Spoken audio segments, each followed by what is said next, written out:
Mukhang hindi nagtatangking ngayon ang Brooklyn Nets dahil nagkaroon sila ng 3-game winning streak at lahat yon kontra sa team ng Western Conference at lahat naman ay masasabi natin bigating team.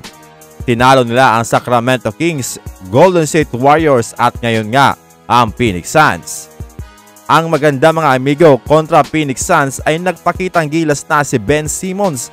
Hindi na siya triple single dahil nakapagtala siya dito ng 14 points, 9 rebounds, 8 assists, shooting 7 of 8 from the field. Isa lang ang kanyang naimintis mga amigo sa loob ng 27 minutes of playing time. Senyales na ba ito na unti-unti nang bumabalik ang dating Ben Simmons?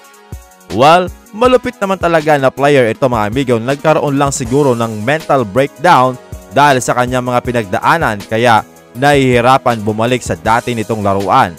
Ang problema lang kasi kay Ben Simmons mga amigo, sa off-season lang pumapasok ang kanyang tirang tres.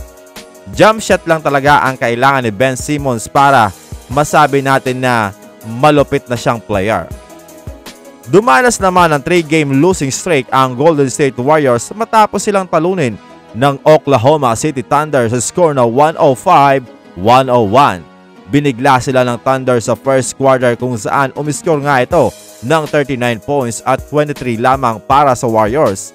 Nag-init kasi dito si Shai Gilgeous-Alexander na umiscore ng 12 points, samahan pa ng 9 points ni Jalen Williams at halos lahat ng mga player na ipinasok ay naka-score. Samantalang sa Warriors ay si Andrew Wiggins lamang ang kanilang sinandalan na nakapagtala ng 11 points. Dahan-dahang namang gumapang ang Warriors para maibaba ang kalamangan ng OKC sa isa, 84-83 dito sa third quarter. Bumawi sila mga amigo at uminit ang shooting ni Jonathan Kuminga at Brandon Podziemski. At sa fourth quarter, muling binuhat ni Shai Gilgeous-Alexander ang OKC na gumawa ng 12 points para sa kanyang 35 points habang maalat naman ang naging shooting ng Warriors. Pinutol naman ng Los Angeles Lakers ang kanilang 3-game losing streak matapos talunin ang San Antonio Spurs sa score na 119-101. Ibinalik ni Coach JJ Redick si Dalton Knecht sa kanyang starting lineup at pinangunahan nito ang scoring na may 20 points, 8 rebounds at 4 na 3-pointer.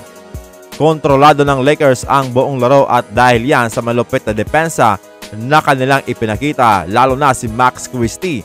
Napaka-agresibo nito on both ends of the floor. Gumawa siya dito ng 12 points, 4 rebounds, 1 block at 1 steal. Bukod pa doon, agresibo din umiscore si D'Angelo Russell na nakapagtala ng 17 points at 5 assists.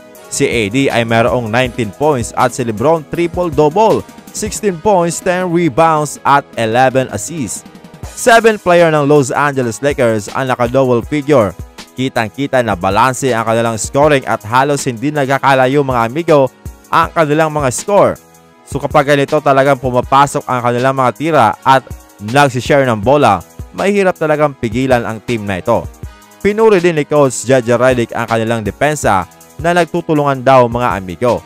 Maganda rin ang kanyang naging rotation maliban doon sa ginawa niyang sentro si LeBron. Small ball lineup mga amigo, buti na lang ay hindi ito masyadong pinagtagal ni Coach JJ Redick.